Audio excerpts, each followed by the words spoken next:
우리가 수행을 합니다. 수행을 해요. 왜 수행하는가? 왜 수행하는가라고 하면요, 경전적 의미는요, 우리가 왜 수행하지? 괴로움을 해결하기 위해서 수행합니다. 이게 정답이에요.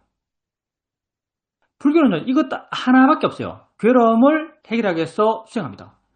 부처께서 당연 제자에게 이렇게 묻죠. 너희들이 담대 가서 내 법을 어떻게 말하느냐? 그러면 제자들은 대충 다 말을 잘 못해요. 너희들이 만약 다른 곳에 가서 누가 너희에게 시달타가 뭘 가르치냐라고 물으면은 그들에게 나는 부따 아래에서 고통에 대해서 배우고 있다라고 말해라. 그러면 너희들은 나의 가르침을 완벽히 옳게 표현한 것이다. 이렇게 말해요. 고통을 이해하기 위해서, 고통을 알기 위해서. 고통을 안다는 게 사실은 고통에서 벗어나는 거죠, 사실요. 고통을 알면 고통이 자유로워지죠. 그래서 괴로움을 이해하고 그 괴로움에서 벗어나는 것, 이게 부따의 가르침이에요. 그 우리가 수행하잖아요. 부따의 가르침을 실천하기 위해 수행해요. 그러니까 우리의 수행의 에너지, 우리의 수행의 에너지는 괴로움을 이해하고 괴로움에서 벗어나는 것, 이게 우리의 수행의 에너지예요. 마음의 동기겠죠. 붓다의 가르침에 의거해보면 이게 우리 마음의 동기예요. 불교가 이렇게 만들어졌으니까 괴로움을 이해하고 괴로움을 자유로워지는 것, 이게 불교의 의이고요. 불교 수행의 의미일 겁니다. 그러면 우리가 수행을 해요. 마음을 갖고 수행해요. 마음에 어떤 에너지가 있어요. 우리가 수행하면서 갖는 에너지, 수행에 투사하고 있는 내적 동기, 이게 괴로움을 이해하고 괴로움에서 자유로워지고자 수행하고 있는가? 그래요, 여러분? 그래요, 정말? 여러분, 수행하면서 느끼 말고, 자연이치야. 자연이치라는 것은 부처님이 말했어요. 무상금 뭐하러 봐라 했으니까. 그리고 느낌을 다니 느낌을 봐라. 이것도 붓다가 말했어요. 물론 붓다식 표현은 느낌에서 느낌을 알아라. 이게 붓다식 표현이에요. 근데 이게 말이 안 되잖아요. 느낌에서 어떻게 느낌을 알아요? 현대어로 표현하면, 이건 야나물리 스님이 이렇게 번역했어요. 현대어로 번역하면, 느낌 단지, 느낌을 알아라. 이건 붓다가 말한 거예요. 그리고 자연의 이치로 알아라? 뭐하러 알아라? 이것도 붓다가 말한 거죠. 우리가 수행을 합니다. 느낌 있을 때, 느낌 있다가 알고, 자연의 이치야? 이렇게 알아요. 이렇게 알 때, 여러분이 이 느낌이 괴로움이야? 이 괴로움에서 벗어나야지? 이런 동기가 있나요? 내재적으로도 있나요? 나는 없는데요. 이런 게 하나도 없어요, 사실요.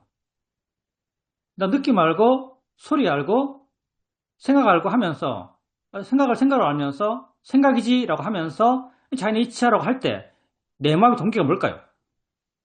내 마음의 동기는, 느낌 이게 뭐지? 이거죠, 사실요. 느낌 이게 뭐지? 이게 내 마음의 동기죠. 느낌을 이해하려는 마음, 이게 내 마음의 동기예요. 그렇지 않나요?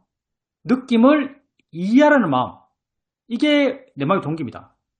소리를 단지 소리로 들을 때, 소리 들으면서 이거 자연이시지 라고 할 때, 소리가 뭔지 이해하고자 하는 마음으로 소리를 알죠.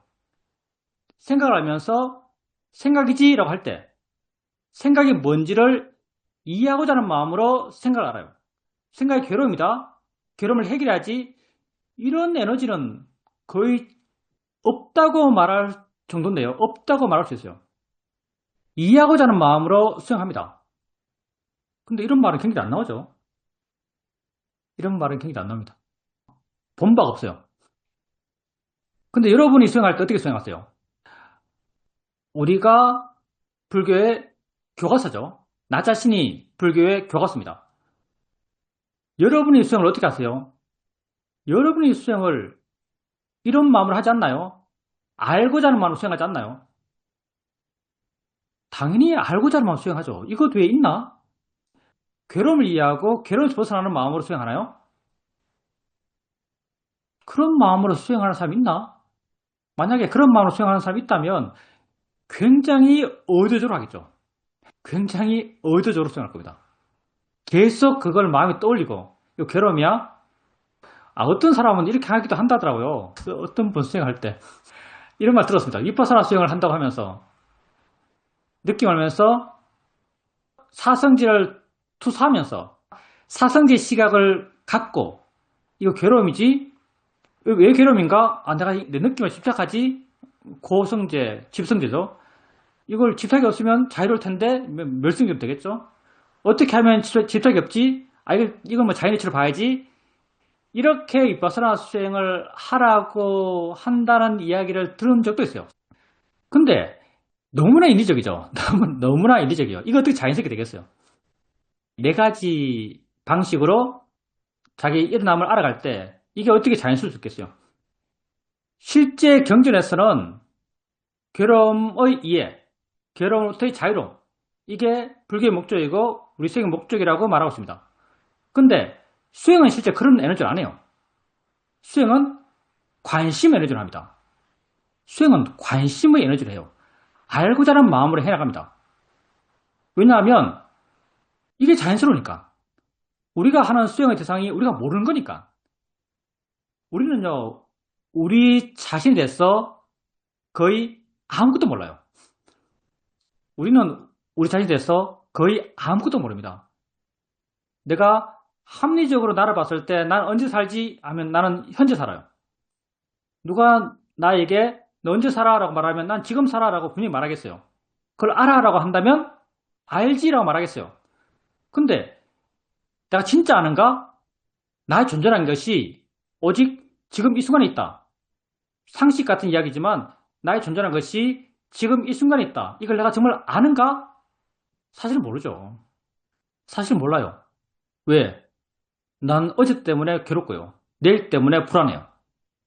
사실은 지금 있는데 어제도 없고 내일도 없는데 지금 이 순간만 있는 내가 왜 어제 때문에 괴롭고 내일 때문에 불안할까요? 정말 내가 이 순간만 산다고 안다면 난 어제 때문에 괴로울 리가 없고요.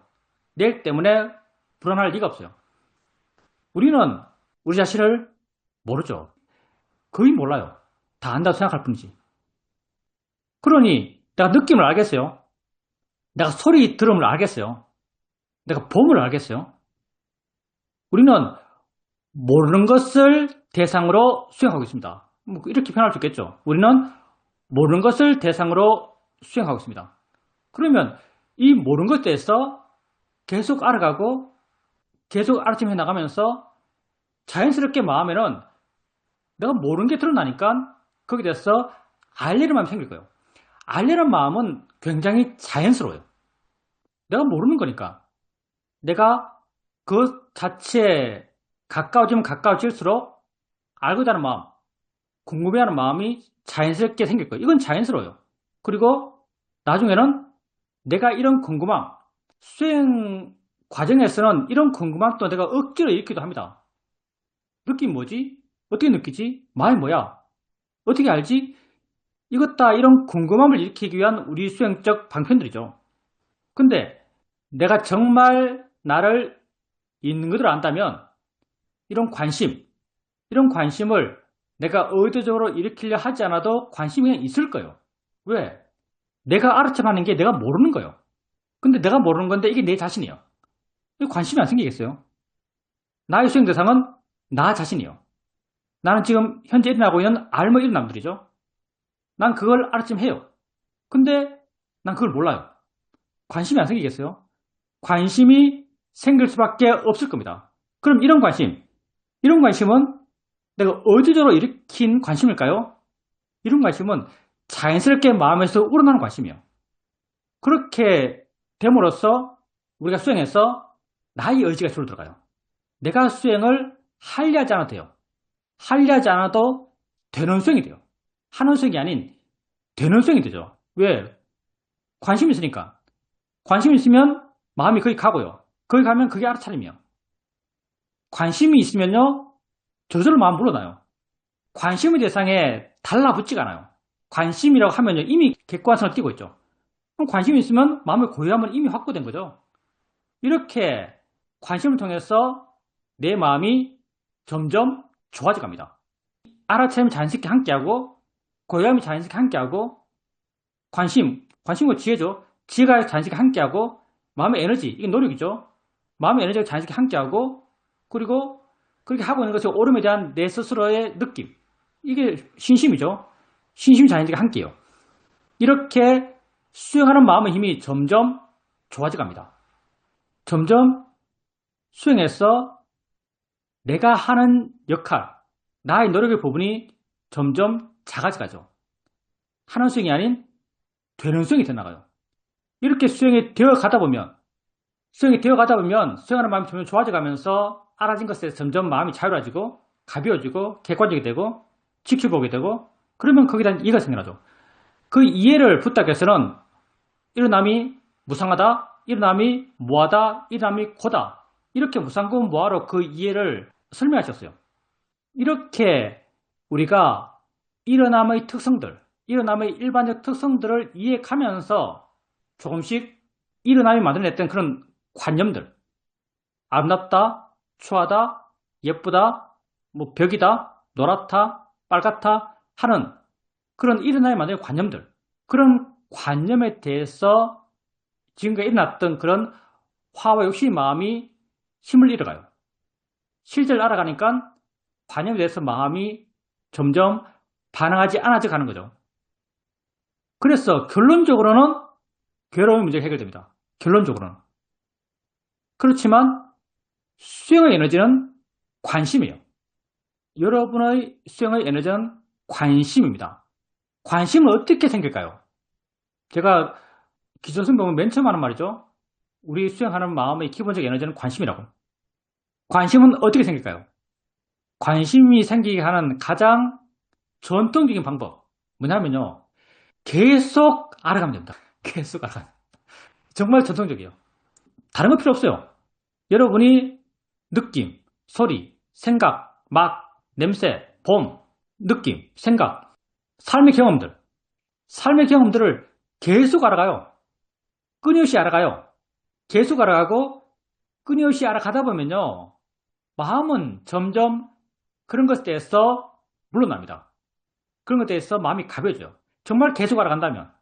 그냥 계속 알아가지 않고 거기에 딱 붙어서 하나만 계속 본다면 이런 게 전혀 없겠죠.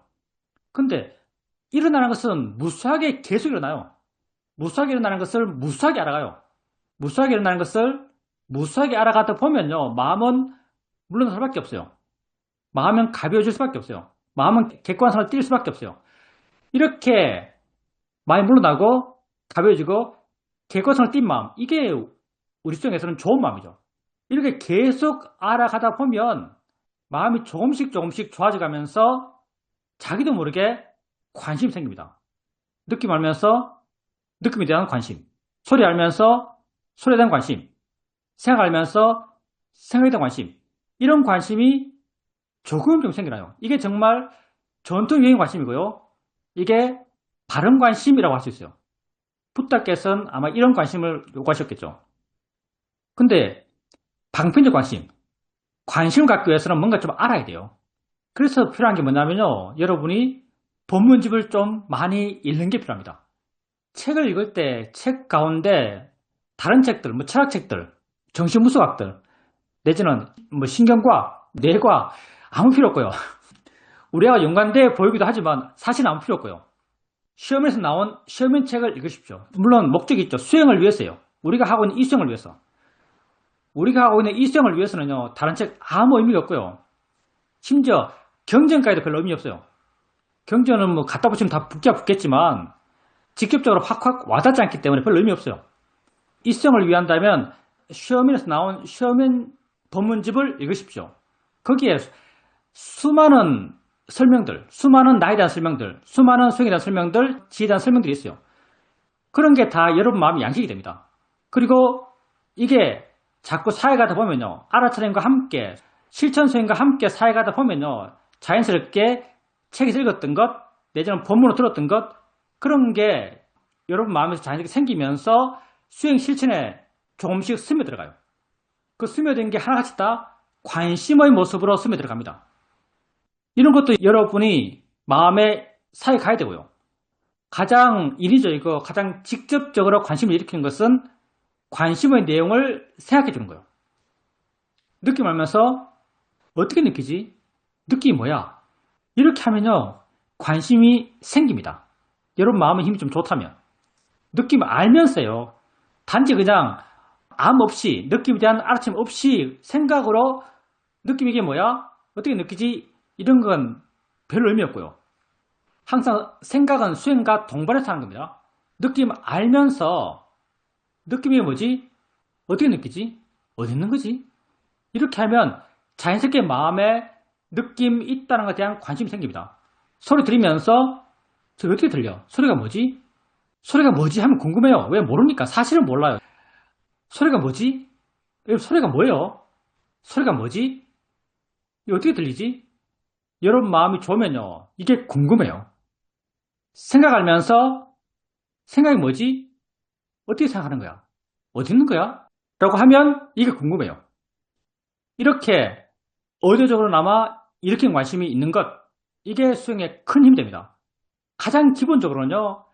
알아침을 계속해 나가는 과정 속에서 마음이 조금씩 좋아져가고 마음이 조금씩 객관적이 되면서 조금씩 있는 것을 있는 그대로 알아가는, 거기에 조금씩 가까워지면서 마음에 내재적으로 생겨날 수밖에 없는 관심, 이게 가장 본질적인 관심이고요. 우리 수행에서 가장 본질적인 관심이요.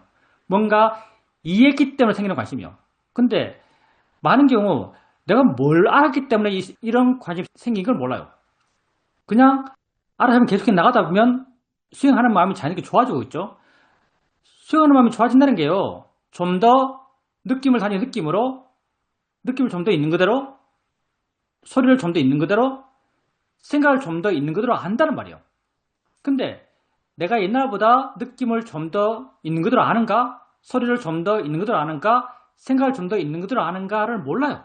이게 알아지지 않아요. 여전히 옛날처럼 아는 것 같아요. 근데 어느 순간부터 관심이 생깁니다. 왜 관심이 생기는가? 옛날처럼 알지 않기 때문에 사실요. 좀 더 있는 그대로 알기 때문이요. 이게 가장 본질적인 관심입니다.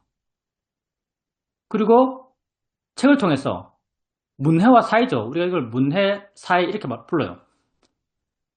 시험문책을 많이 읽고 많은 내용들을 흡수하고 자꾸 사회 가다 보면 그런 언어로 표현된 약간 관념적 관심, 관념적 관심이 내 마음에 알게 모르게 사회 갑니다. 자꾸 있다 보면 시험문책은요, 지혜가 충만한 책이요. 지혜가 충만한 책이요. 반복적으로 읽어도 계속 재밌는 책이요. 그게 지혜적 내용의 특징이죠. 반복적으로 읽어도 계속 재밌는 책이요. 그런 관념적 지혜의 내용들이 내 마음에 살갑니다. 이렇게 살가다 보면요. 조금씩 이게 실천 속에서 삐져나와요. 마음은 말을 하거든요. 느낌 알면서 어떻게 느끼지? 이런 말 해요. 소리 들으면서 알아지는 거지? 이런 말 해요. 알아지는 거지? 이거 책에서 읽은 거거든요.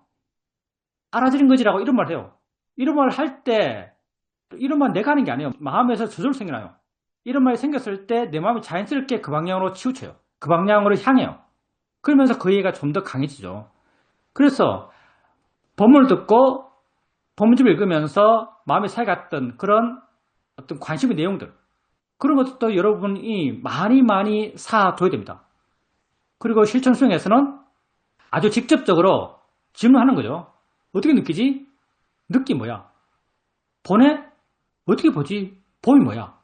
많이 보나? 진짜 많이 보나? 이렇게 물으면서 거기에 대한 관심을 두십시오. 우리 수행의 가장 기본적인 마음의 에너지는 관심입니다. 처음부터 끝까지 관심이에요. 사실은 처음부터 끝까지 관심이에요. 맨 처음 출발부터 마지막은 모르겠습니다. 근데 한창까지 우리 수행을 이끌어가는 에너지는 관심이에요. 그래서 어떤 마음으로 수행하는가? 알고자는 마음으로 수행하셔야 합니다. 경전에서는 괴로움을 이해하고 괴로움에 자유로워지는 것, 이게 불교의 목적이고 수행의 목적이라고 부처님께서 명시하고 계시지만 실천 수행에서는 그게 그렇게 와닿지 않습니다. 실천 수행에서는 알고자 하는 마음으로 수행하는 것이고요. 알고자 하는 마음은 그게 관심이고요. 관심은 이런, 나는 그 세 가지 조건들을 말했지만 이러한 다양한 원인 속에 생겨납니다.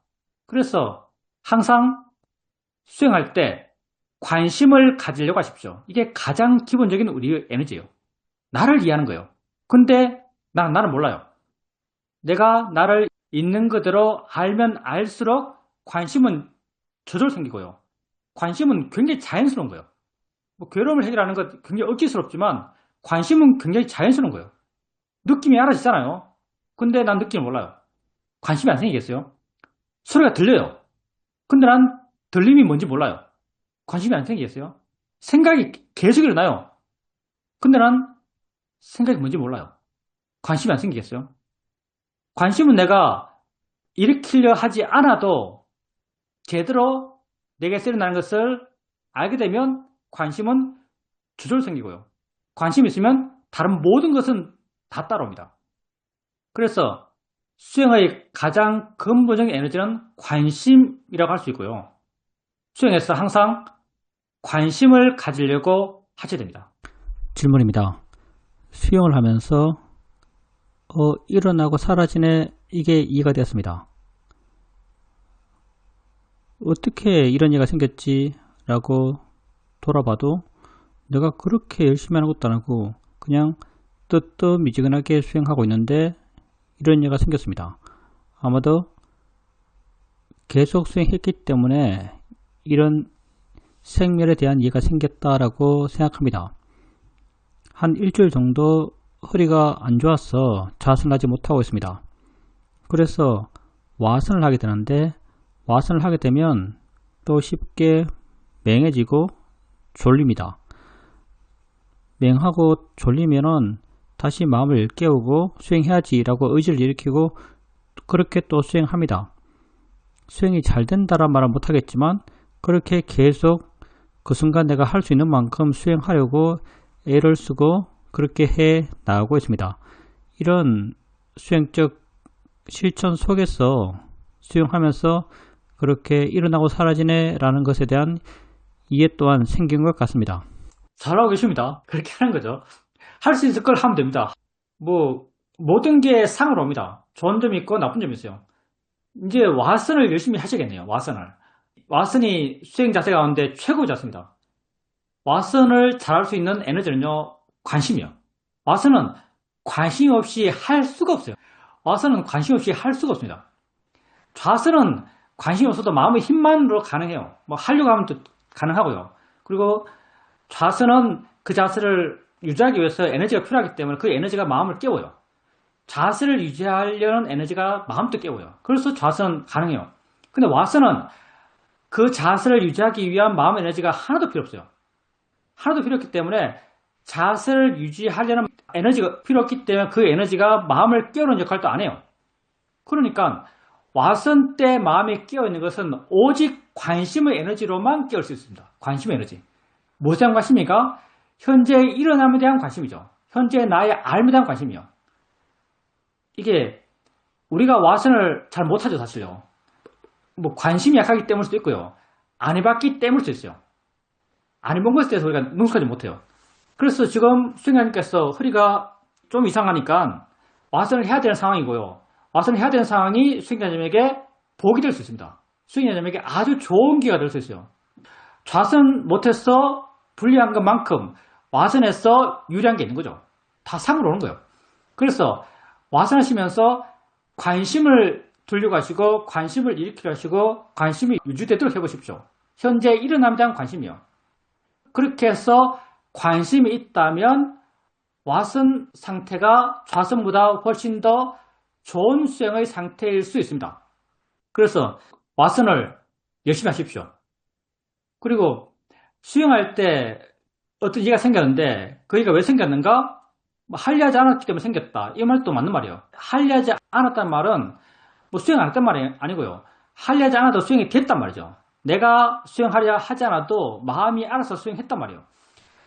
마음이 알아서 수행하는 그 마음이 훨씬 더 좋은 마음이죠. 그래서 마음이 좋았기 때문에 그런 이해가 생겼다고 볼 수 있습니다. 근데 이제 그 이해의 내용은 사실 함부로 말할 수 있는 건 아니에요. 내가 말하는 것은 오직 나는 이렇던데 라는 그런 나의 입장만 이야기해요. 나는 이렇던데 라는 나의 입장만 이야기하고요. 그리고 이해의 내용에 대해서는 다른 사람이 이런 일을 했어라고 한다면 거기에 대한 어떤 나의 판단일 뿐이에요. 내가 그냥 말 붙여서 판단하는 거예요. 일어남 사라짐, 이거 굉장히 많이 나옵니다. 라이징 폴링, 일어남 사라짐, 생멸, 이렇게 하죠. 생멸. 이런 이야기 많이 해요. 일어남 사라짐, 생멸, 생멸에 대한 이해, 이퍼서나 16단계 지혜도 있을 거예요. 생멸에 대한 이해. 근데 우리가 실천성에서 생멸을 이해하는가, 멸을 이해하는가? 사실은 나는 사실 멸에 대한 이해가 별로 없어요. 난 무상에 대한 이해를 그냥 멸에 대한 이해라고 생각해요, 사실은요. 사실은 무상에 대한 이해는요, 멸에 대한 이해가 아니고요. 사실은요, 계속 일어나는 데 대한 이해예요. 계속 일어나네, 이런 이해예요. 근데 계속 일어나는 게 난 곧 계속 멸하는 거라고 생각해요. 그러면 멸에 대한 구체적인 이해가 있는가? 사실 난 내가 없기 때문에 이런 이해가 있나? 하는 생각을 합니다. 사실 내가 없어요. 난 계속 일어나는 것을 이해하지 계속 멸하는 것에 대한 이해가 없어요. 그러면 경전에서 생멸을 이야기하고 있고 일어남 사라짐 이런 이야기를 해요. 그러면 사람들은 생멸한다, 일어나다 사라진다 이런 말 하는데 약간 뭘 갖고 이런 말 할까라고 생각해 본다면은 순전히 나의 상상입니다. 사람들이 뭘 갖고 생멸 이야기를 하지? 라고 한다면 난 이럴 수도 있다고 생각돼요. 사람들이 관념을 갖고 생멸을 이야기하지 않을까라고 추측합니다. 이건 추측이에요. 사람들이 관념을 갖고 생멸을 이야기하지 않나라는 추측을 해요. 무슨 말인가 하면 수영을 이야기한다면 내가 손을 뻗을 때 물이 닿는 느낌이 생겨나요. 자세가 바뀌면 그 느낌이 사라져요. 이런 거죠. 눈을 뜨고 봐요. 눈을 감아요. 안 보여요. 이런 거죠. 이건 그 관념이 있었다가 그 관념이 사라진 거예요. 내가 알고 있는 그 구체적인 무엇이 있다가 그 구체적인 무엇이 없어지는 거죠. 이런 관념이 있다가 없는 것. 이걸 갖고 사람들이 생멸이라고 말할 수도 있겠다라는 생각을 합니다. 근데 경전에서 말하고 있는 생멸, 이놈 사라짐, 이건 이런 관념적 이성가 없음이 아니죠. 이건 법의 이성가 없음이요. 다 법의 특성이잖아요. 무상도 법의 특성이요. 법의 이성가 없음이요. 근데 우리가 법을 알아가면서 그러니까 느낌 알아가고 소리 알아가고 생각 알아가고 이 알아가면서 멸 쪽에 마음이 관심이 가는가? 생 쪽에 마음이 관심이 가는가? 글쎄요. 이것도 사람들의 경향과 업인지 모르겠지만 나는 개인적으로 생 쪽 밖에 관심이 안 가요. 있다는 것밖에 관심이 안 가요. 질문입니다. 수영할 때 느낌이 있다가 없다가 소리가 들렸다가 안 들렸다가 이런 것에 대해서 알 때 이 또한 관념을 아는 것입니까? 소리도 있다가 없다가 한다. 그러면 사실은 관념이죠. 이 소리 들렸다 안 들렸다 한다. 그거랑 똑같은 거죠. 이 느낌 있다가 없다 했을 때 내가 이 느낌이 있다고 했을 때 그 느낌은 관념이에요. 내게 알아진 건 다 관념이거든요. 우리는 관념밖에 몰라요. 그러니까 내게 알아진 건 다 관념입니다. 내게 알아진 게 있다가 없다가 한다면 이건 관념이 있다가 없다가 하는 거예요. 법의 생멸은 물론 법도 생멸해요. 왜냐하면 무상에 대한 이해가 생이 무상하기도 하지만 자연스럽게 멸도 무상한 거죠. 그러니까 생도 계속 일어나지만 멸도 계속 일어나는 거예요. 근데 이제 아까도 말했지만 내 개인적으로 난 멸에는 관심이 안 가더라. 멸은 아예 내 인터였던 수영에 대해서는 걸리지가 않는다. 난 생만 걸려요. 있다는 것만 내 관심이요. 그리고 무상에 대한 이해도 생이 계속되는 계속 일어난다 이렇게 이해되는 거지 계속 사라진다 이런 이해가 잘 안 생겨요. 다시 말하자면 이거 순전히 내 입장이에요. 근데 위퍼사나 16단계의 지혜에 보면요. 방가냐나를 사라짐의 지혜 이렇게 불러요. 사라짐의 지혜. 사라지는 것에 관심이 간대요. 사라진 게 계속 알아진대요. 내가 사실 위퍼사나 16단계 지혜를 알아본 게 워낙 마하시 수행할 때 알았기 때문에 엄청 옛날에 10년 전 이야기예요. 그 이후 공부해 본 적이 없어요. 하여튼 방가냐나가 사라짐의 지혜 이렇게 불러요. 그때는 생 쪽에 관심이 가는 것이 아니고 멸 쪽에 관심이 가는 모양이에요. 방가냐나는 사라짐의 지혜 이렇게 불러요. 근데 나에게 물론 방가냐나가 없을 수 있습니다. 수행 과정에서 나는 멸 쪽에 관심이 두어져 본 적이 없어요. 항상 생 쪽에 관심이 두어졌고 생의 의미를 알아가고 생의 의미, 그 있다는 의미죠. 존재의 의미. 그게 곧 나는 나의 의미로 이렇게 확경돼 왔고요. 현재의 의미로 확경돼 왔고요. 현재의 의미로 확경돼 왔던 그 모든 게 다 출발이 생의 관심. 그러니까 생인 것의 관심. 그런 관심이 이렇게 확경돼 왔던 거죠. 생의 의미, 있다는 것의 의미, 현재의 의미, 나가서 내 존재의 의미, 내 존재의 가치. 이런 걸로 확경돼 왔던 거죠. 그래서 내 지혜가 부족해서인지 모르겠지만 나는 멸에 관심을 둬본 적이 없어요. 오직 생에만 관심을 두었죠. 그래서 수행자님도 한번 스스로 보십시오. 아까 수행자님이 말씀하신 그건 관념적 생결이에요. 새소리가 있다가 없죠. 이런 거죠. 새소리가 있다가 없어요. 내가 있다고 알았던 그 새소리는 관념적인 소리입니다. 질문입니다. 저번 인터뷰 이후로 느낌과 소리 이런 걸 알아갈 때 느낌이다, 소리다 이렇게 알아가지 않고 있다라고 알아가고 있습니다. 있음으로 알아가려 하고 있습니다. 이렇게 알게 되니까 마음이 좀 더 객관적이 되고 좀 더 물러나고 뭔가 좀 자연스러워졌다라고 느껴집니다. 그리고 이렇게 해서 알아가다 보니까 내 현재 삶에서 일어나고 있는 수많은 암들, 이게 다 하나같이 다 있는 거구나 라는 암도 생겼습니다. 얼마 전에 도반과 만났는데 도반이 지도받는 스님과 했던 법회에서의 강의와 문답에 대해서 한번 들어보라고 제게 파일을 보내줬습니다. 들어보니까 반야신경에 대해서 강의하고 서로 질문하고 답하면서 수행 이야기를 하고 있었습니다. 거기서 하는 수행은 주되게 이목고라는 화두로 수행합니다. 근데 그 화두 수행에 대해서 스님께서 말씀하시면서 이목고라고 할 때 자기 깊숙이 자기 안으로 들어가야 한다라고 말씀하셨습니다. 그 말이 저에게도 와닿았어. 나도 한번 해볼까 라고 생각되어서 이 하고 해봤습니다.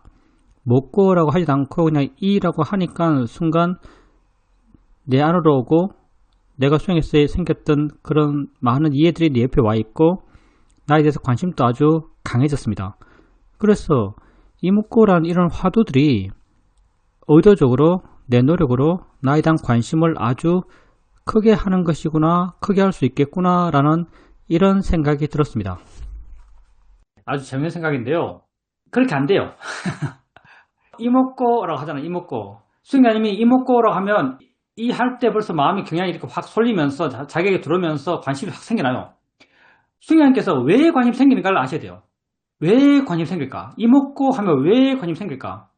수행자님이 이것에 대해서 이것 목조가 이예요. 이. 좀 풀었으면 이것이 이거겠죠. 수행자님이 이목구에서 이에 대해서 이미 알고 있기 때문에 관심이 생겨요. 다시 말하면 우리는 이걸 법이라고 그래요. 법에 대해서 이해하고 있기 때문에 법이 뭐야? 라고 하면 궁금해요. 생각이 뭔지 하나도 모르는 사람이 똑같아요. 그냥 보통 사람. 수행해본 적이 없는 사람한테 야, 너 한번 생각이 뭐야? 해봐. 생각이 안 궁금하나? 그 사람이 생각이 뭐야? 하면 궁금할까요? 하나도 안 궁금합니다. 누가 궁금할까요? 생각이 뭔지 아는 사람이 생각이 뭐야? 하면 궁금해요. 수행자님이 이먹고 하면 궁금해요. 왜? 수행자님이 이를 알고 있거든요. 나의 현재, 나의 존재, 나의 있음 이거잖아요. 이걸 알고 있으니까 궁금한 거죠. 아는 사람이 궁금해요. 모르는 사람은 궁금함도 없습니다. 그러면 수행자님께서 지금까지 이렇게 위파사나를 통해서 수행해 오시면서 자기를 이해했기 때문에 궁금한 거죠. 다른 사람들, 다른 사람들 수행 어떻게 하는지 모르겠어요. 근데 웬만큼 대승권에서 수행하는 분들 법을 알아가는 수행을 안 하죠. 법을 알아가는 수행을 안 해요. 이목구를 거의 관념주로 할걸요. 보고 있는데 보는 놈 누구야? 이거잖아요. 느끼는데 느낀 놈 누구야? 거기서 어떻게 법을 찾죠? 법을 찾는 건요. 법을 찾아서 찾는 게 아니에요. 법을 찾고자 찾는 게 아니에요. 법은요. 법을 찾을 수 있는 마음이 되는 걸로 찾는 거예요. 수행은요. 법을 찾고 법을 이해하기 위해 수행하는 게 아니에요. 수행은요. 법을 이해할 수 있는 마음을 만들어가는 게 수행이에요. 우리 수행이라는 것은 법을 이해할 수 있는 마음을 만들어가는 것이 우리 수행 방법이에요. 왜 우리가 자연이치라고 그러죠? 자연이치를 이해하면 그 마음이 변하기 때문이에요. 법을 이해할 수 있는 마음으로 바뀌기 때문이에요. 우리가 가볍게 하려고 그래요. 가볍게 하는 마음이 법을 이해할 수 있는 마음이기 때문이에요. 왜 쉽게 대상을 옮겨요? 대상을 쉽게 옮길 수 있는 마음이 법을 이해할 수 있는 마음이기 때문이에요. 그렇게 마음을 만들어가면서 마음을 그렇게 법을 이해할 수 있는 수준으로 바꿔오면서 키워가면서 우리에게 법에 대한 이해가 생겼어요. 그러면 일반적으로 대승에 수행하는 사람들, 이분들은 내가 이해하는 바는 그래요. 이분들은 정말 법이 뭐야 하면서 법 그 자체를 이해하려고 그래요. 그러니 본래이 뭐지? 본래이 뭐지? 그 아무리 찾아도 뭐 하겠어요. 보는 놈을 이해할 수 있는 마음이 안 되는데요. 보는 놈이 물론 마음이죠. 보는 놈을 이해할 수 있는 마음이 안 돼요. 느끼네? 따뜻하도 안 해? 어떤 놈이 따뜻하도 알지? 그러니 만들어지는 것은 뭐가 있는 구조적인 관념으로 만들어지는 거죠. 뭐가 있는 같은. 정말 마음의 좋으면은 일종의 사마타잖아요.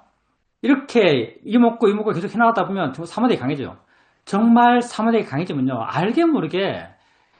우리가 알게 모르게 마음에 이미 이걸 거야 라고 정해놓은 게 있어요. 아무리 옅더라도, 아무리 희미하더라도 이걸 거야 라고 마음이 정해놓은 게 있어요. 이목구 하면서 느끼는 놈이 뭐지? 물론 처음에는 와닿는 게 없어요. 근데 알게 모르게 느끼는 놈이 이걸 거야 라고 마음은 희미하게 정해놓고 있어.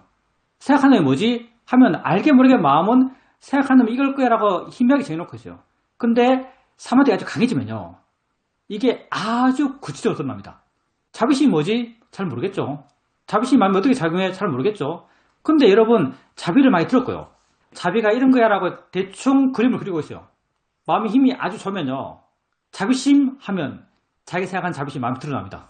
정말 자기 생각한 자비심이 생겨나요. 마음이 자비로 가득 차요. 만들어낼 수 있어요. 많은 사람이 화두수행에서 물론 내가 화두수행을 비판적으로 보는 사람 이야기입니다. 잘하는 사람도 있을 거예요. 많은 화두수행에서 내가 깨쳤다고 한 분들이 이렇지 않을까 생각해요. 왜냐하면 수행이라는 건요. 목적 그 자체를 정치하는 게 아니에요. 수행은. 어떻게 가능하겠어요? 자격이 돼야만 그게 정치되는 거예요. 수행이라는 것은 그 자격을 만들어가는 과정이에요. 그래서 내가 기초수행 보면서 수행의 목적은 지혜가 나는 게 아니다. 수행의 목적은 지혜가 날 수 있는 마음의 조건을 만드는 것이다. 이런 말을 해요. 지혜가 날 수 있는 마음의 조건을 만드는 것, 이게 수행의 목적이지 지혜가 나는 그 자체가 수행의 목적이 아니에요. 근데 화두수행 같은 수행, 물론 지금 행해지고 있는 그런 방법들은요. 지혜 그 자체를 쟁취하려고 그래요. 점점 마음을 키우면서. 그럼 지혜가 어떻게 쟁취될까? 자기가 생각하는 지혜가 만들어질 겁니다. 정말 자기가 생각하는 지혜가 만들어져요. 무상도 이해할 수 있어요. 마음의 힘이 좋으면요. 어느 순간 마음이 깨끗해졌을 때 무상하구나라고 통찰해야 지금. 무상하구나라고 마음에 확 젖어듭니다. 무상이 마음에 젖어들어요. 무상도 관념적으로 만들어낼 수 있어요. 자비도 만들어내는데요. 자비도 만들어내는데 무상을 왜 못 만들겠어요? 마음속에서 불가능한 게 없어요.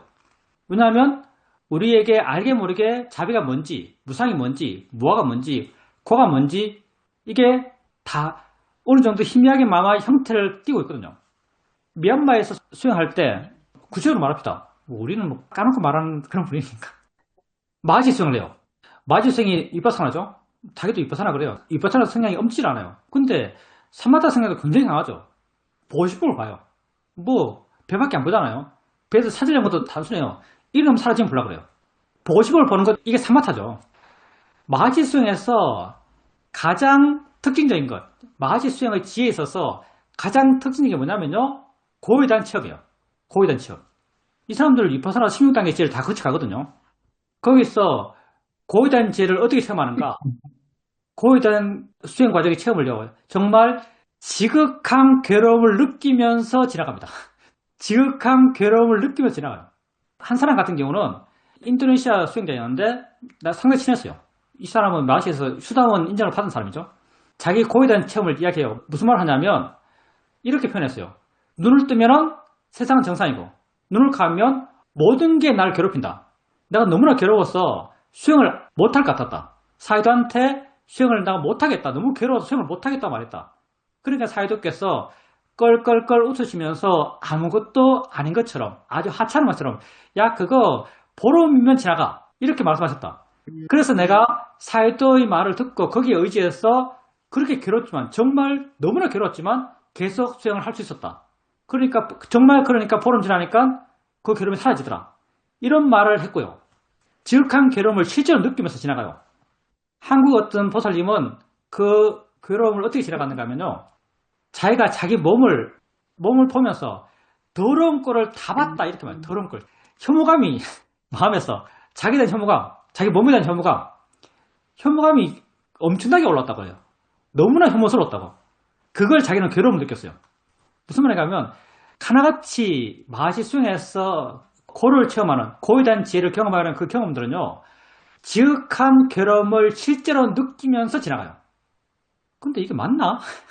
내 입장에서는 야 이거 완전히 알잖아. 이렇게 느낍니다. 왜냐하면 고에 대한 지혜는 지극한 자유로움이거든요. 난 그렇게 이해해요. 고에 대한 지혜가 있을 때는요. 지극히 자유로워요.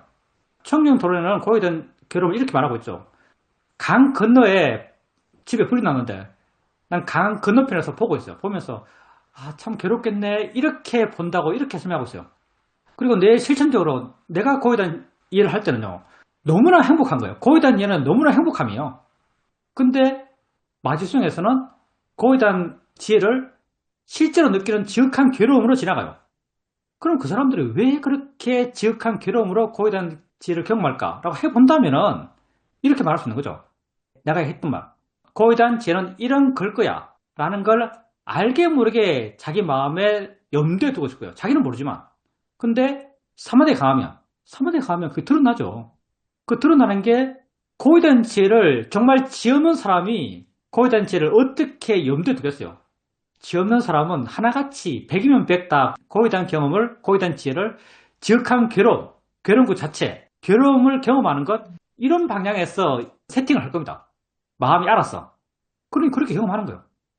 이목구도 이렇지 않을까 생각합니다. 나의 그냥 짐작이에요. 그리고 나는 화두생을 부인하지 않거든요. 만약에 누군가가 화두생을 바르게 한다면 난 이런 식으로 화두생을 바르게 할 수 있지 않을까 생각합니다. 아마 옛날에 정말 수행을 바르게 했던 사람, 옛날 붓다의 가르침을 바르게 따랐던 어떤 사람이 화두생을 맨 처음 가르칠 때는 이런 의도로 사람들이 이렇게 수행해 갈 것을 기대하면서 가르치지 않았을까 생각해요. 이게 물론 나의 상상이지만 이목구라고 해요. 이목구 맨 처음에는 관심을 보여드리니까 이목구 이게 뭐지? 보는 게 이게 뭐야? 느끼는 이게 뭐야? 해요. 근데 사람들은 이목구라는 화두를 점점 어떻게 해요? 점점 연불처럼 해요. 이목구 해야 할 거예요. 처음에는 어지로 이목구를 일으킬 거예요. 근데 연불이잖아요. 우리가 노래를 안 부르려도 마음이 노래해요. 이목구 안 할래 해도 마음이 이목구 할 거예요. 마음이 이목구 한다면 무슨 말이냐면요. 마음이 이목구 한다면요. 이게 무슨 말이냐면 이목구에 대해서 이목구를 지켜보는 마음이 있을 겁니다. 이목구에 대해서 이목구를 지켜보는 마음이 물러날 거예요. 그렇게 안 되겠어요? 마음이 이목구를 해요. 우리가 연불하듯이 신묘양고 대단하니 알잖아요. 그거 지 혼자서 막 하고 있어요. 정말 지 혼자서 하고 있으면요. 지 혼자 하고 있는 걸 구현할 겁니다. 그걸 계속해요. 이목구 하고 있는 걸 한 달 봐요. 이목구를 하고 있는 걸 1년 봐요. 어떤 마음 생길까요? 뭐가 이거 하고 있지라는 생각이 안 들까요? 이건 뭐지란 마음이 안 들까요? 난 이건 뭐지라는 마음이 들 것 같아요. 그러면서 이건 뭐지란 그 대상 그건 안 보이는 거예요. 그러면서 이목구도 사라질 겁니다. 왜? 이목구는 이건 뭐지를 이해하는데 걸리적거리거든요. 관념은 걸리적거려요. 그러면서 내가 보고 있는 이건 뭐지? 이목구를 일으키고 있는 이게 뭐지? 그걸 보고 있을 거예요. 그건 우리가 법을 보는 것과 똑같아요. 이걸 보다 보면 이게 뭔지 몰라요. 그래도 분명히 있어요. 분명히 하고 있어요. 관심이 안 생기겠어요? 정말 관심이 있을 겁니다. 이런 관심, 이걸 나는 화두 수행에서 의점이라고 생각합니다. 이걸 의지라고 그러죠. 의심 덩어리. 이런 말 해요. 의심 덩어리. 화두를 하다 보면 화두가 살아난다. 이 말 해요. 화두는 관념이거든요. 관념은 관심거리가 안 돼요. 의정이 생길 거예요. 의정이 우리 수행에서는 의도하지 않는 관심, 그냥 저절로 있는 관심, 내재적 관심, 이게 의정이죠. 이런 의정이 있을 거예요. 의정이 있으면 당연히 의지가 필요 없어요. 그냥 계속 그렇게 관심을 둬요. 마음이 자연스럽게 관심이 가요. 그러면 어느 순간 마음 족구돼서 뭔가 알게 되겠죠. 마음이구나 내지는 이거구나 내지는 이렇네라는 그런 이해가 생길 겁니다. 난 이게 거기서 말한 더 놓을 걸 생각해요. 결국 방편적으로 거기 들어가지만 결국 하게 되는 것은 우리가 하는 수행과 똑같이 될 거로 생각합니다. 근데 요즘 사람들은 모르죠. 요즘 사람들은 이목구 그 자체를 잡고 있어요. 이목구 그게 단지 방편인데 이목구 그 자체를 잡고 그만 끝까지 물고 늘어지는 거죠. 그러니까 이런 사마터적으로 흐르고 사마터로서 뭔가 만들어내는 그런 수행을 하지 않나라는 생각을 합니다. 이것도 순전히 나의 그냥 생각이고요. 그리고 인내라고 아십니다. 저도 인내라고 알아요. 인내라고 하는 게 나는 바른 방향으로 생각합니다. 왜냐하면 불교 수행 과정은 내가 주로 들어가는 과정이죠. 인내라는 것, 있다고 하라는 것, 수행자님 또 그런 방향 해보시니까 아시겠지만, 있다고 하라는 것은요, 내 의지가 훨씬 작게 들어요. 내 의지가 훨씬 작게 들어요. 그리고 무엇을 대상으로도 같은 패턴이에요. 그러면 나중에 어떻게 될까요?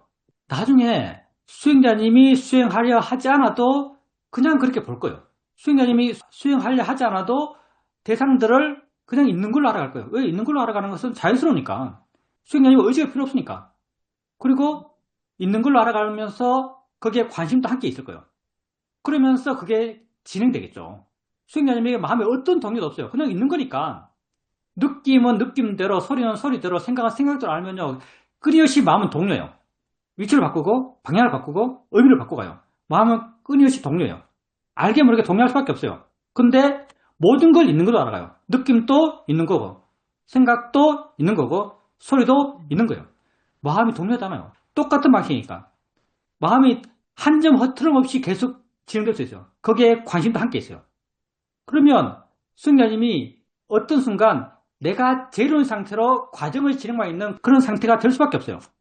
그걸 우리는 오류의 균형이 맞다, 지혜가 수행한다, 법이 수행한다, 이렇게 말하는 상태죠. 통찰지가 생기기 직전의 마음 상태. 그리고 나는 이 상태를 세계사선이라고 나는 생각해요. 나는 생각합니다.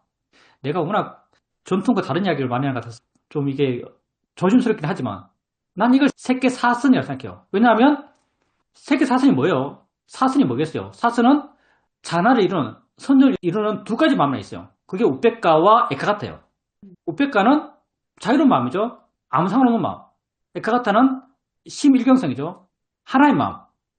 이 하나의 마음이 중요한데요. 이 하나의 마음을 사마타에서는 하나의 대상에 몰입해 있는 마음, 몰입한 마음 상태, 이걸 에카가타, 심일경성 이렇게 불러요. 근데 우리가 오르게 균형이 맞을 때, 과정의 진행만 있을 때, 이건 마음의 통째로 일관적이에요. 나는 마음의 통째로 일관적인 것, 이걸 에카가타라고 생각합니다. 마음이 통째로 일관적이에요. 그리고 당연히 내가 제로이기 때문에 우백가는 자연스럽게 있게 되죠. 뭐 좋고 싫고 있을 수가 없어요. 그리고 마음에 한 점 흐트림이 없어요. 한 점 흐트림 없는 이 마음, 이걸 에카가타라고 생각해요. 그래서 나는 이 상태를 세계사선이라고 생각합니다. 왜냐하면 이런 마음에서 지혜가 생기니까 세계사선이 왜 세계사선이가 왜 중요해요? 지혜가 생길 수 있는 마음이기 때문에요. 칠각지 팔정도가 왜 중요해요? 그런 조건이 되면 지혜가 생기기 때문에요. 이렇게 과정의 진행만 있는 오리 균형이 맞는 이 마음에서 지혜가 생기니까 그 마음의 마음 상태가 세계사선이죠. 그래서 인내라고 알아가는 그런 마음의 과정들, 그게 수행자님의 개인적 노력이 최소화되어 있고요. 나중에는 개인적 노력이 필요 없고요. 왜? 무엇이 알아도 반응하는 마음이 똑같으니까. 똑같은 방향에서 보니까. 무엇이 알아지더라도 마음이 똑같으니까. 그러니 수행자님은 의지가 제로일 수 있어요. 그냥 마음이 지가 알아서 돼요. 관심도 지가 알아서 되고 대상을 아는 것도 지가 알아서 돼요. 이게 오류 균형에 맞는 마음이고 과정을 진행하고 있는 마음이고 이게 법이 수행하는 마음이죠. 이게 지혜가 생길 수 있는 마음의 조건이 만들어진 마음이죠. 그래서 인내라고 알아가는 것, 그리고 있다는 것에 관심을 두는 것, 관심이 생기는 것, 이게 바른 수행의 방향이라고 생각합니다. 질문입니다. 중학교 때 담임 선생님이 100세가 되었는데 돌아가시다는 연락을 받고 친구들과 함께 무산을 갔습니다. 거기서 밥을 먹는데 뭔가 목에서 딸려오는 듯한 느낌이 들었고 만져보니까 부풀어 있었습니다. 이 뭐지? 라고 걱정이 되어서 응급실에 갔고 응급실에서는 그걸 볼만한 일이 아니다라고 말해서 다시 집으로 돌아왔습니다. 그리고 AI에게 내 증상을 말하고 AI가 하는 대로 찜질을 하고 다음날 병원에 가기로 했습니다. 그 과정 중에서 내가 그렇게 당황하고 걱정이 많고 그렇지는 않았습니다. 단지 할 걸 한다 이런 마음이었습니다. 그런데 스님께서 오늘 자기의 관심을 둔다 이렇게 말씀하셨는데 스님께서 말씀하신 그런 관심과는 좀 다르겠지만 저도 제 몸에 대해서 이렇게 관심이 많습니다. 당연히 우리가 몸에 관심을 가져야죠. 관심을 가져야 돼요. 근데 수행자님 또 말씀하셨듯이 그런 관심, 그런 관심이 우리가 수행에서 말하는 관심과는 좀 달라요. 우리가 수행에서 말하는 관심은 지금 현재 내게 있는 것, 현재 내게 일어나는 것, 현재 나의 암, 뭐 나의 존재가 나의 암이니까요. 이런 것에 대해서 관심 갖는 것, 이게 이제 수행적 관심이에요. 현재 국한된 이야기예요. 우리의 관심은 현재 국한된 얘기예요. 근데 수행자님이 관심 갖는 건 약간 통시적인, 내일도 있고, 모레도 있고, 어제도 있고, 한 그런 내 삶의 과정에서의 내 몸의 상태죠. 그런 것에 관심이 있는 거죠. 그래서 그 관심이 수행에서 말하는 그런 관심과 좀 다른데, 물론 그런 관심도 필요합니다. 우리가 삶을 살아야죠. 근데 그런 관심만 일방적으로 갖고 있다면요, 불안하고요, 걱정되고요, 공포스러워요. 수행자님이 왜 응급실에 있을 때 안 불안했는가, 내지는 초조하지 않았는가 하면요, 지금까지 수행해 오면서 끊임없이 현재에 머물러 온 그런 훈련을 했기 때문이에요. 현재의 마음이 있으면요, 현재는 그렇게 걱정할 게 없어요. 마음은 걱정하는데 미래 걸 걱정하거든요. 뭐 응급실이 있으면서도 생각은 미래 생각을 했을 거고요. 미래에 걱정될 만한 생각을 했을 겁니다. 그래도 그런 생각 하더라도 그런 생각에 대해서 이게 생각이잖아, 지금 있는 건 생각이야, 이런 알미, 알게 모르게 수행자님 마음이 작용하고 있어요. 그래서 우리가 그런 쪽의 관심도 당연히 둬야겠지만요, 현재의 관심도 둬야 됩니다. 현재의 관심은 내 마음을 평온하게 하기 위해서, 내 마음에 그런 괴로움이 없기 위해서 현재의 관심을 둬야 되고요. 내 건강이나 내 몸이나 내 인생이나 이런 것에 대한 관심은 둘리 하지 않아도 그냥 두어집니다. 안 둘 수가 없어요. 그래서 그런 관심은 그냥 마음이 시키는 대로 하시고요. 의도적으로나마 해야 될 것은요, 현재에 관심을 두는 겁니다. 현재에 관심을 두세요. 그리고 AI 재밌죠. 정말 AI 많이 써요, 요즘은. 정답을 다 가르쳐 주는 것 같아요. 근데 좀 쓰면 쓸수록 사람들이 멍청해질 것 같습니다. 쓰면 쓸수록 폭이 좁아질 것 같아요. 옛날에는 찾아보고, 뭐 옛날 집에 대벽가사진 이런 것도 있었잖아요. 찾아보면요, 그것만 알잖아요. 찾아보면 관련된 걸 많이 알아요. 관련된 걸 많이 알 수밖에 없어요. 거기에서 내 나름 사유하고 생각하고 추려내서 정리해서 내가 갖고 있는 의문에 부합해서 어떤 결론을 내는 거죠. 근데 AI는 질문에 딱 맞는 답을 줘서 거기서 내 생각이나 내 관심이 벗어날 필요가 없어요. 내가 알고 싶은 걸 그냥 정답처럼 말해요. 그래서 거기에 마음이 그냥 한정돼 버리죠. 그런 걸 계속 하게 되면 사람들이 멍청해질걸요. 점점 사람들이 멍청해질 것 같습니다. 필요할 때 써야겠지만 너무 좋아하는 건 별로 안 좋은 것 같아요. 여러분 관심 가지세요. 세상에서 내가 제일 모르는 게 아이러니하게도 나 자신입니다. 내가 제일 모르는 게 나 자신이에요. 좀 웃기지 않나요? 내가 세상에서 아는 유일한 것도 나 자신이에요. 여러분 자신 빼고 뭘 알아요? 여러분 아는 게 봄, 들음, 느낌, 생각인데요. 봄은 눈에서, 들음은 귀에서, 느낌은 몸에서, 생각은 마음에서, 냄새는 코에서, 맛은 입에서. 아는 게 이거밖에 없어요. 다 여러분 안에서 일어나고 있죠. 그러니 세상에서 내가 아는 것은 나밖에 없어요. 근데 세상에서 내가 제일 모르는 것도 나예요. 관심이 없을 수가 없죠. 알아야 될 일이에요. 그래서 여러분 자신에게 관심을 가지십시오. 알아침이 계속되면 내지적인 본질적인 관심이 생기고요. 바른 이론적 정보를 많이 알아도 나에 대한 관심이 생기고요. 지금 이 순간 나 자신에서 관심의 질문을 던져도 나에 대한 관심이 생깁니다. 그렇게 자기에 대해서 관심을 가지십시오. 정말 내가 세상에서 가장 알아야 할 것 멀리 있지 않습니다. 나 자신을 알아야 돼요.